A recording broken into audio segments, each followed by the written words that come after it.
조선시대 서양 문물의 수용 볼게요. 선조 때 이광정이 마테오리치의 고려만국 전도를 우리나라에 들여와요.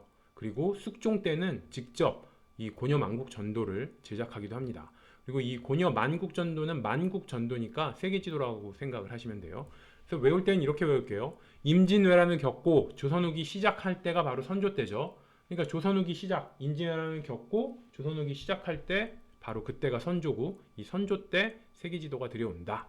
그리고 이 세계 지도인 고려만국 전도를 우리가 직접 만들기까지 한 때는 숙종 때인데 이 숙종 때라는 걸 외우기 위해서 이 세계 지도 만드는 기술이 막 무르익어야지 직접 만들 수가 있는 거잖아요. 그래서 기술이 무르익은 때 무르익다 하면 익을쑥 해서 숙종이라고 제가 암기법에서 많이 말씀드렸죠. 그래서 직접 우리가 고려만국 전도를 만들었던 때는 바로 만드는 기술이 무르익었던 익을쑥 숙종 때다. 이렇게 외우세요.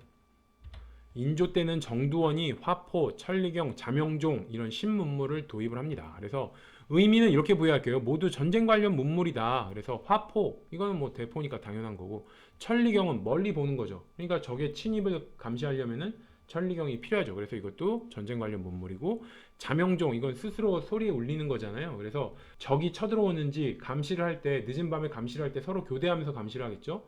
교대하면서 감시를 할 때, 교대를 하려면 자명종을 맞춰놓고 그때 일어나야 되잖아요. 그렇게 생각을 하셔서 그냥 화포, 천리경, 자명종 다 좀 약간 전쟁 관련 문물로 생각을 해서 그냥 연결을 해서 그냥 외우세요. 가상의 스토리로 말씀드리면은 이 병자호란 때 청나라의 인질로 잡혀간 세자가 소현세자잖아요. 근데 이 소현세자가 거기서 너무 적응을 잘한 거예요. 그래서 조선에 들어올 때 신식 문물을 막 가지고 들어오거든요. 그때 신식 문물 가지고 들어올 때 그냥 화포, 천리경, 자명종 이런 게 있었다. 그러면 소현세자가 가지고 왔으니까 그때 왕은 아버지 인조잖아요. 그래서 그래서 인조 때 화포, 천리경, 자명종 이런 게 도입됐구나. 이렇게 생각을 하시고 그러니까 그때 소현세자가 너무 서양 사람이 다 돼서 인질로 잡혀갔는데 거기서 너무 잘 적응하고 청나라 사람이랑도 너무 친하고 그러니까 인조가 그게 꼴보기 싫어서 죽였다는 설도 있긴 있습니다. 정리해보면 일단 임진왜란을 겪고 선조 때죠. 선조 때 세계지도 고려만국 전도가 들어오고 병자호란을 겪고 인조 때 새로운 문물 화포, 천리경, 자명종 이런 게 들여오더라. 조선에 표류했던 서양인 볼게요. 두 명이 있어요. 벨테브레와 하멜. 그래서 벨테브레는 박연이라는 이름이 있어요. 그래서 인조 때 훈련도감에서 대포 제조나 조작법 이런 아무래도 신문물을 잘 알기 때문에 이 훈련도감에서 대포 제조와 조작법 이런 걸 가르쳤습니다. 일단 벨테브레는 박연이라는 우리나라 이름까지 준 거예요. 우리나라에 잘 정착했다는 뜻이겠죠. 그래서 벨테브레는 이렇게 외울게요. 벨테브레, 벨트 풀어 비슷하죠. 그래서 벨트를 풀었다는 얘기는 벨트 풀고 조선에 정착했다. 그래서 훈련도감에서 무기조작법을 우리나라에 알려주기도 합니다. 이 벨테브레는 우리나라에 잘 적응을 했고 어느 왕 때냐? 이때가 바로 인조 때예요. 그래서 우리나라에 표류한 첫 서양인이 벨테브레예요. 그러니까 조선 사람들 눈에는 벨테브레 막 눈도 파랗고 막 이러니까 인조인간처럼 보였을 수 있어요. 그렇게 생각을 하셔서 첫 서양인 벨테브레는 인조 때 우리나라로 왔다. 조선에 표류한 또 한 명의 서양인은 하멜이에요. 그래서 인조 다음에 효종 때 제주도에 표착을 했는데 이 하멜은 벨테브레와 달리 다시 끝끝내 서양으로 도망가서 하멜 표류기를 저수를 하죠.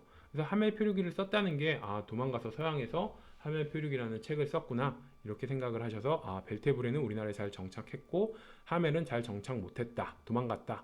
벨테브레는 벨트 풀어서 우리나라에 정착했고 그 왕은 인조 때다. 그래서 첫 서양인 벨테브레는 인조인간처럼 보여서 인조 때.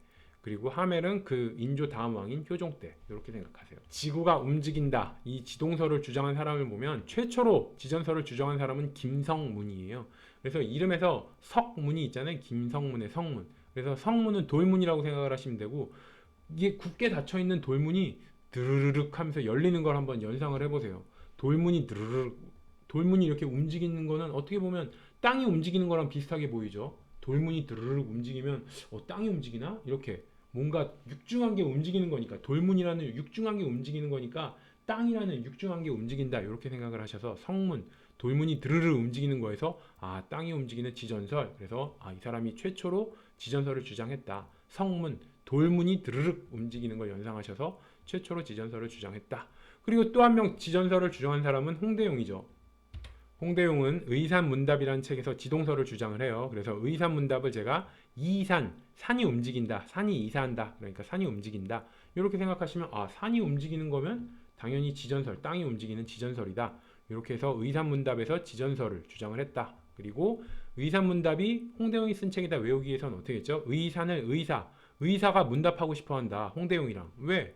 홍대용이 홍대의 킹카, 여자들한테 너무 인기가 많아서 여의사조차도 여의사조차도 문답, 대화하기를 묻고 답하기를 원했다. 홍대용과. 이렇게 생각해서 의산문답에서 홍대용이 썼다.